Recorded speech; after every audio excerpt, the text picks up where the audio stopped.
And they went to Maserati for the engine.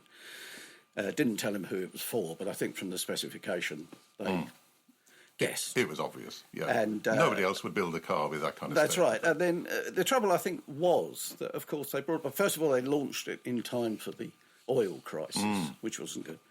And the other thing, I think, a bit like Honda with the NSX, that wasn't really the sort of car that Honda made. And, of course, Citroen didn't make cars. I think my dad paid, it was about £5,500. That was in 72. And I just bought a house for 5,850. So, I mean, the SM was phenomenally expensive, wasn't it? I don't think there hadn't been such an upmarket, such an expensive Citroen before. No, they hadn't. And it was a whole new sector for them. And it was very brave, wasn't it? Yeah, or very stupid. Well, yes, possibly. I mean, Citroen make a habit of going bust every so often, and I think this was their final attempt to do it properly. And of course, they were taken over by Peugeot in the end. But it was an odd thing for them to do, and not really a very sensible thing. And in terms of commercial success, well, it wasn't a huge success, was it? Well, they sold 12,920, I think. They sold 327 in the UK. 5 years, was it, I think? Was it a 5-year career? Yeah. But, of course, manual only until they went to the States, where, of course, they upped the size of the engine and put an automatic box in. Yeah. And in that sector of the market, a manual gearbox would have been a major disadvantage at the time. It was. In fact, my father's partner, business partner, they went there to buy two. Really? But he wanted the automatic one, which they didn't make, so he bought a Jaguar. Oh, excellent.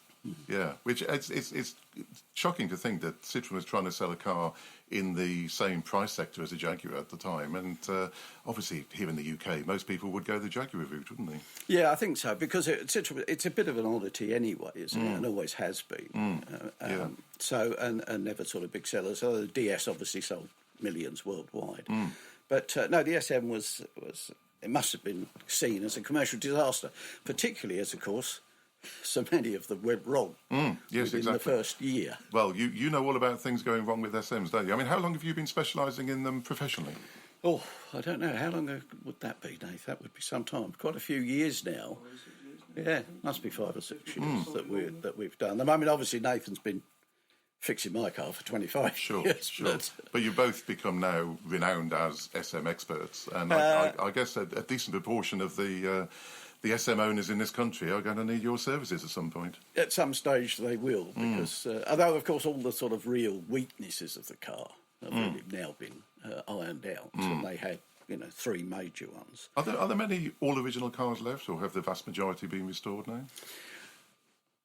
Well, we do see them occasionally that are wrecks. In fact, we've got one at the moment. Have you? But the majority of them, I think, are really looked after. It's not the sort of car you buy, I think, on a whim. You tend to know what you're buying. Exactly. And we see some very, very nice ones, and a lot of very nice ones. But to get them to that stage, it's not a cheap proposition, is it? No, it isn't. It's because mechanically it's quite complex, but obviously the gearbox in front of the engine. It was a very unusual mechanical layout, but of course it's a Citroen, so we would expect that, wouldn't we? Yeah, front-wheel drive since 1934. They're not going to do anything else. No, so, exactly. Yeah, but in order to do it, the gearbox is in front. To get the engine out, you just take the gearbox out, you take the whole front of the car off. It's not all the steering that comes off, which goes across the top, etc. So it's a big job just to get it out. Yeah, very labour-intensive. The engine itself is, I think, 12.5 inches long. It's a little tiny engine. It's crazy, isn't it? And it's stuck right back. I think Citroen's always tried to make a car that nobody could ever fix. That's essentially, they got very close. They almost succeeded, yeah, excellent. So, I mean, looking at the SM now from a potential buyer's point of view, and as you say, it's a very specialised offering, so it's not a car that will appeal to everyone, I guess. But what are the main points to look for if you're in that market? I think a lot of people, it isn't the sort of natural choices because they're frightened off by things. Although I'm not sure why, because they're not frightened off by old Ferraris, which cost just as much. Yeah. I think you've got to look for rust, of course, because they're all 40 years old or whatever, which is a problem. People are always concerned about the suspension. It's so desperately complex. In fact, it's one of the easiest things to fix. It's not at all complicated. It's just a few pipes and some fluid. I mean, essentially, that's it. Exactly. But really, rust, most of the parts are available. Body parts, of course, are a bit difficult. And is anybody remanufacturing body parts for them? not that I know of. I No. mean, I know of a few body panels. I think you might be able to get the odd smallish part from... There's a German specialist and, funny enough, and a French specialist sell huge numbers of spares. Okay. As well as people over here like Bill McGrath Maserati. They're very knowledgeable on SMs and parts and things, and we get a lot from them. But rust is a big issue, and you can't get the glass across the front anymore. And if you've got body problems... Because the headlamps were actually set behind glass, weren't they? So the European ones, yes. The American ones, they wouldn't allow it. Yeah. So, and a little Dickybird tells me that you also look after the SM owned by Mike Brewer, the wheeler dealer. yes. Yeah. So how did that come about? Well, he bought an SM and had heard about us. I got a call from one day. This is Mike Brewer, just bought an SM. Could you help? So we better come talk to Nathan rather than talk to me. I'll tell you about the car, but nothing else. Anyway, Nathan said, yeah, fine, get it to us. And it came in and it was awful. Oh, really? Yeah. Well, the engine was... Did Mike know it was awful? Yes, I think so. Yeah. And the bodywork was dreadful. And we didn't do the body. The body was restored from around the corner from where we were, from a company called Cosmetic Autocare, and they did an absolutely superb job. Great. I mean, it was stunning. Beautiful colour, which was the original colour, argent, green argent, and absolutely beautiful. And we did a good job on the engine, and it did look stunning. Really? When we put it all together. But ours was purely the mechanical. Yeah. Nothing. And as I said, and it was only around the corner from us, so the whole thing, beautiful. Fantastic. Yeah. So Mike went away a happy man.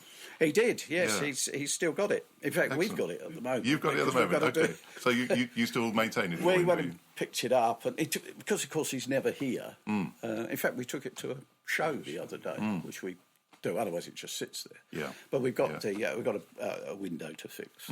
Excellent. The winder mechanism. So we've just got it there and we took it. Fantastic. Now, Nathan, you're the guy who wheels the spanners. Apparently, yes. You do all the... you do the hard work, don't you? I do, yeah. You must know the SM inside out, I would imagine. I know pretty well. Yeah. So how many SMs have you got on your books at the moment, do you reckon? 9, I think. We've been looking after, something like that, recently. And any ideas as to how many survivors are in the UK? Do we know those kind of things? Well, 100 really? or so. No, I wouldn't think there's much more than that, because I don't know how many are languishing in garages. And, no, of course, exactly. And because the DVLA website isn't brilliant to tell you, it comes up as not necessarily a Citroen SM when you search it. It comes up as a 2-axle coupe. Of course. It's difficult to tell. And I presume some of the survivors are recent imports, are they, or most of them UK spec? They're all the original ones. Mind you, a lot of people, there's a company that imports them from Italy, isn't there? Yeah, excellent. But, I mean, mechanically, they are a bit of a nightmare. Yeah. The biggest... Timing chains are one of the biggest problems, the tension of fails. Okay. And there's... So what kind of mileage would you need to change the timing chain normally on an SM? Well, we like to check them. We check them when they come in for regular service. We'll check them every 20,000 miles. Okay. To make sure the tension's up and the guides haven't broken, the chains haven't stretched. The exhaust valves were a problem with them when they were new. They were sodium filled. Okay. To keep them cooler, which means they're obviously hollow, and the valve head is pressed onto the stem. Okay. Well, if you leave them sitting for any period of time on the original valve, the heads drop off. So that was one of the issues that Mike's car had. Yeah. Okay. The engine wouldn't turn over because there was valve heads stuck on pistons. Right. So we now change those for a stainless steel solid. Oh, okay. Valve. So that's going to last a lot longer in the future. Well, yeah. And you sort of future-proofs them. Yeah. And then you can do the heads for unleaded fuel and all that sort of stuff while they're off. Yeah. So, I mean, they've got... The injected one, Dad's is an fuel-injected one, which is either you open the bonnet and it's just a mass of air filters, intake manifolds, pipes. Yeah. The carburettor ones visually are probably more When pleasing. did they switch from carbs to injection? 73? Yeah, 72, 73. 72, Yeah, 73, so we've got 72 in Yeah, there. so they're about 18 months, 2 years old, and they switched over. Okay. That's the 2.7. And then obviously they did the 3 litre or the 2.9 in America with the auto transmission and stuff. Yeah. The other problem is they've got a rod that runs out. So you've got the chain that comes up from the crank at the back of the engine, and it runs a bar, which would be in a normal V engine, be a camshaft. Okay. So that then runs the 2 chains for the 4 cams to each side. And then on the back of that, you've got a pole that comes out which spins, which runs the alternator, the air conditioning, and the hydraulic pump. Crikey. And that was one of the major problems. The air conditioning used to jump or seize, and it'd snag the chains, and that's what caused a lot of the engines to fail. Crikey. So you've seen that many times. Yeah. So a lot of people now convert them to a modern compressor, because the old compressors were quite a big unit for the air conditioning. They were essentially piston driven. Okay. And they seize up like any. So the people who own Citroen, who own SMs these days, are they lifelong Citroen fans in general, or are they people who've come to the SM purely in later life? I think you have to be a bit of a Citroen fan to want that sort of car. Yeah. It's not the sort of car you go, I'm going to go and buy a Sierra, and you come home with an SM. No, exactly. So I think you need to be of a certain mindset. Yeah, you know, exactly. Maybe even Italian cars, the Maseratis and stuff like that. And where are we at these days in terms of value? I mean, what would you need to pay for what we would call a well-presented, well-maintained car, nice history, etc.? Where are we at?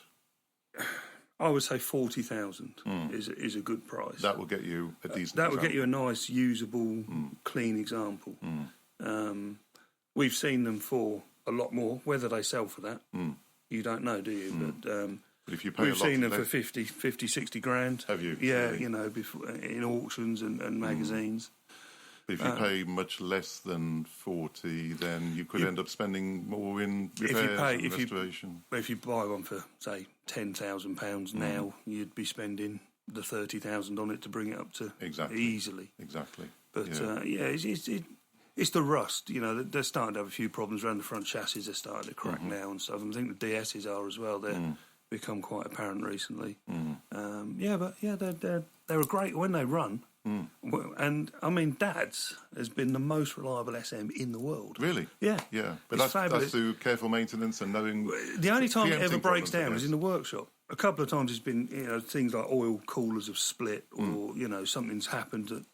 Silly little things, really, nothing major. But it's just been so reliable. And Dad's had it for 25 years now, you've had? Something like that. That's amazing. Certainly well over 20. And they drive beautifully. They do drive well. They've got the magic. And when the suspension's right, they float. Yeah. You know, and they cruise. They're not a sports car. They're a cruiser. No. They are, get on the French motorway and just drive all day at 100. And really, that was the market it was aimed at, I guess, wasn't it? Yeah, it's a great touring car. Yeah. Well, I hope in this 50th anniversary year, the SM starts to get a lot more publicity and we start to see more shows, etc. I mean, I appreciate there aren't that many in the UK now, but hopefully for the golden anniversary, owners will be bringing them out. So, I hope so. We went to a Citroen 100th anniversary, didn't we? Yes. And there was a few. There was quite a few. Some SMs there, yeah? Yeah, that was in Coventry back in earlier summer last year. That was okay. Yeah. There was a big thing in France for it as well, obviously. Excellent. But yeah, you see them dotted about now and again. Excellent. Well, guys, thank you so much for coming in. No problem. And pleasure.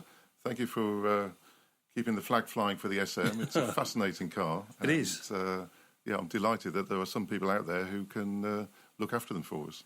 That's brilliant. Thank you very much. Well, it's Richard here again. I've just jumped in. Before you go, I'm not going to let you go until I've asked just a few questions that I love to ask people, if you don't mind me springing them on you. And that is, boys, and either of you to answer, really.